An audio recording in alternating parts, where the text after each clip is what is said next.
Hello guys, welcome to drone academy. நம்ம இன்றைக்கி இந்த வீடியோ பதிவில் பிப்ரவரி 21க்கான நடப்பு நிகழ்வுகள் தான் பார்க்க போகிறோம். ஃபர்ஸ்ட் நியூஸ் பாருங்கள்.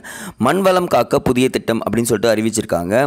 முக்கியமாக தமிழ்நாடு அரசின் சார்பில் கிட்டத்தட்ட 4வது வேளாண் நிதிநிலை அறிக்கை தாக்கல் பண்ணுறாங்க. நிதிநிலைக்குன்னே தனியாக அறிக்கை தாக்கல் பண்ணுற மாநிலங்களில் தமிழ்நாடும் ஒன்றுன்னு சொல்லிட்டு சொல்லியிருக்காங்க.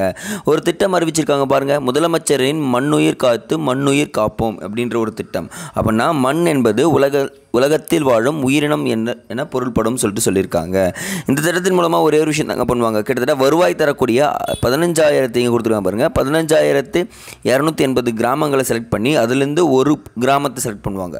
அந்த கிராமத்துக்கு ஒரு பயிர் மட்டும்தான் கொடுப்பாங்க. அந்த ஒரு பயிர் வந்து பார்த்திங்கன்னா கொடுத்துட்டு கிட்டத்தட்ட ஒரு 5-10 ஏக்கர் வரைக்கும் பரப்பளவில் சிறுதானியங்கள் பணப்பயிர்கள் ரெண்டுத்தையும் விதைச்சி அது மூலமே விழிப்புணர்வு ஏற்படுத்தும். இது மட்டும் இல்லாமல் நன்மை செய்யக்கூடிய பூச்சிகள் எது, தீமை செய்யக்கூடிய பூச்சிகள் எதுன்னு சொல்லிட்டு அந்த பூச்சிகளையும் கவனிக்கிறேன்னு சொல்லிட்டு சொல்லியிருக்காங்க. ஸோ எக்ஸாம் பாயிண்ட் ஆஃப் வியூவில் இது எல்லாமே ரொம்ப ரொம்ப முக்கியம். ஸோ அப்படியே படித்து வச்சுங்க. அந்த திட்டம் அறிவிக்கப்பட்டது எதுக்காகன்னு சொல்லிட்டு தெரிஞ்சிங்கன்னா போதுமானது. அடுத்தது, சுவிட்சர்லாந்துக்கு இணையாக ஜம்மு காஷ்மீர் மேம்படுத்தப்படும் சொல்லியிருக்காங்க. ரிப்பீட் பண்ணுறேன் பாருங்கள். ஆர்டிகல் 370 என்ன சொன்னால், ஜம்மு காஷ்மீருக்கு சிறப்பு அந்தஸ்து கொடுக்கப்பட்டது. பட் ஆனால் அது ரத்து செய்யப்பட்ட பிறகு அங்கே எல்லாருமே போய் வரலாம், அங்கே எல்லாருமே வீட்டு மனையும் வாங்கலாம், அங்கே இருக்கிறது எல்லா விஷயங்களும் பயன்படுத்தலாம் அப்படின்ற அளவுக்கு வந்துச்சு. ஸோ இதனுடைய நன்மைகள் நிறையவே இருக்குது. பார்க்கலாம் ஃப்யூச்சரில் ஜம்மு காஷ்மீர் வளர்ச்சி இருந்தால். அடுத்தது, இது ரொம்ப ரொம்ப இம்பார்ட்டன்ட்ங்க. ஜிஐ டேக் புவிசார் குறியீடுன்னு சொல்லிட்டு கொடுத்துட்ருக்காங்க பார்த்தீங்களா. கொல்லிமலை மிளகு, சத்தியமங்கலம் செவ்வாழை உட்பட கிட்டத்தட்ட 10 பொருட்களுக்கு புவிசார் குறியீடு பெற உள்ளது. என்னென்ன பொருட்கள் நோட் பண்ணுறீங்களா? இங்கே நோட் பண்ணிக்கிங்க பார்க்கலாம். ஃபர்ஸ்ட் ஒன் சத்தியமங்கலம் செவ்வாழை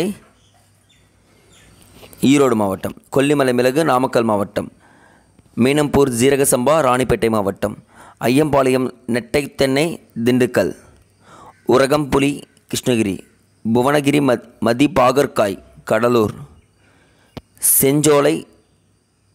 செஞ்சோளம் சொல்லக்கூடியது சேலம் கரூர். இது மட்டும் தாங்க 2 இடத்துல வருது. அடுத்தது திருநெல்வேலி அவுரி இலை திருநெல்வேலி, ஓடைப்பட்டி விதையில்லா திராட்சை தேனி. இது ஈஸியாக நான் பூச்சிக்கலாம். ஓடைப்பட்டி விதையில்லா திராட்சை தேனி, செங்காந்தல் கண்வலி விதைன்னு சொல்லுவோம் பார்த்தீங்களா, கரூர் திண்டுக்கல் திருப்பூர். ஓகேங்களா. இது எல்லாமே எங்கே போடுறதுனா கிட்டத்தட்ட 10 பொருட்களுக்கு புவிசார் குறியீடு கொடுக்கப்படுது. புவிசார் குறியீடுனா பர்டிகுலராக அந்த இடத்துல விளையக்கூடியதோ இல்லை பர்டிகுலராக அந்த இடத்துல மேனுஃபேக்சரிங் பண்ணக்கூடியது தான் புவிசார் குறியீடு கொடுப்பாங்க. எல்லா பொருட்களுக்கும் கொடுக்க மாட்டாங்க.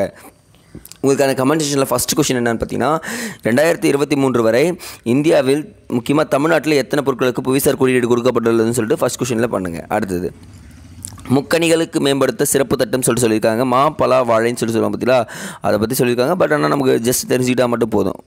எக்ஸாம் பாயிண்ட் ஆஃப் வியூவில் அது ரொம்ப இம்பார்ட்டன்ட் இல்லை. வந்துச்சுன்னா நான் கண்டிப்பாக சொல்லிடுறேன். நான் முதல்வன் ஒலிம்பியாட் திட்டம், இது நம்ம ஃப்யூச்சரில் பார்க்கலாம். நான் இதெல்லாம் ஃப்யூச்சரில் பார்க்கலான்னு சொல்கிறேன்னா அதெல்லாம் ஃப்யூச்சரில் பார்த்துடலாம். இதை பற்றி பெருசாக இன்னைக்கு கொடுக்கல. இது பாருங்க. எதிரதா காக்கும் அறிவினார்க்கு இல்லை அதிர வருவதோர் நோய். அப்படின்னா வரப்போவதை முன்பே அறிந்து காத்துக்கிற ஒருத்தருக்கான் பார்த்தீங்களா, அவன் என்ன பண்ணுவான்னா கடைசி வரைக்கும் பிரச்சனையே வந்தாலும் நடங்க மாட்டானா. இது ஆல்ரெடி நம்ம குரல் பார்த்துருக்கோம். ஸோ இது ஜஸ்ட் நீங்கள் தெரிஞ்சிக்கினா போதும். பட் எல்லாத்தையும் எழுதுங்க. அறிவினார்க்கு இல்லை அதிர வருவதோர் அப்படின்னு சொல்லிட்டு கொடுத்துட்டு இந்த இடத்துல என்ன ஃபீல் பண்ணோம் அப்படின்னு சொல்லிட்டு கேட்பாங்க. அதிர வருவதோ நோய் அப்படின்னு சொல்லிட்டு போட்டால் போதுமானது. ஸோ கொஷின்ஸில் குரல் எப்படி கேட்டாலும் நீங்கள் என்ன பண்ணிடணும், அழகாக ஆன்சர் பண்ணிடணுன்றதை நான் சொல்லிடுறேன். நெக்ஸ்ட்டு, இதெல்லாம் வேண்டாம். மாப்பிள்ளை ஆல்ரெடி இது நம்ம பேசி தான் கொடுத்துருக்காங்க. தமிழ்நாடு பட்ஜெட் நம்ம போட்டுடலாங்க. திங்கக்கிழமை கன்ஃபார்ம் தமிழ்நாடு பட்ஜெட்டை பற்றி ஒரு வீடியோ கன்ஃபார்ம் வரும். ஓகேங்களா. நெக்ஸ்ட்டு, இது விட்டுடலாம். வெங்காய ஏற்றுமதிக்கு தடை இல்லைன்னு செங்கடல் பகுதி போயிட்டுருக்காங்க. பட் இது முக்கியம் இல்லை. இங்கே ஒரு முக்கியம் பாருங்கள். மராத்தா சமூகத்தினருக்கு 10% இடஒதுக்கீடு மசோதா மகாராஷ்டிரா சட்டப்பேரவையில் நிறைவேற்றப்பட்டதுன்னு சொல்லியிருக்காங்க. இப்போ ரீசெண்டாக கொடுத்துட்ருக்காங்க. இந்த சத்ரபதி சிவாஜியோட பிறந்தநாளுக்கு அப்புறம் தான் வந்து பார்த்திங்கன்னா அவங்களும் பல நாளாக போராடிட்டு இருக்காங்க. பட் நமக்கு டிஎன்பிஎஸ்சி ரிலேட்டாக 50% நீங்கள் ஒரு மாநிலம் தாண்டக்கூடாதுன்னு சொல்லியிருக்காங்க இடஒதுக்கீட்டில். பட் கிட்டத்தட்ட 22 மாநிலங்கள் என்ன பண்ணிட்டாங்கன்னா 50% தாண்டிட்டாங்க. அதில் முக்கியமாக தமிழகம்லாம் அடித்து துவம்சம் பண்ணிட்டாங்க. பீகார், தமிழகம், ஹரியானா, ராஜஸ்தான் இதெல்லாம் பயங்கரமாக போயிட்டாங்க. 50% இடஒதுக்கீடுனா 50% வச்சுக்கோம். இது எல்லாமே வந்து ஜென்ரல் கோட்டாவில் வரலான்வாங்க. பட் தாண்டிட்டாங்க. பட் இந்த ஞாபகம் வச்சுக்க 50% தாண்டக்கூடாது. அப்போ மகாராஷ்டிரா மாநிலத்தில் இப்போதைக்கு எவ்வளோ இடஒதுக்கீடு பயன்படுத்தப்படுதுன்னா 62% இடஒதுக்கீடு மொத்தமாக இருக்கிறது.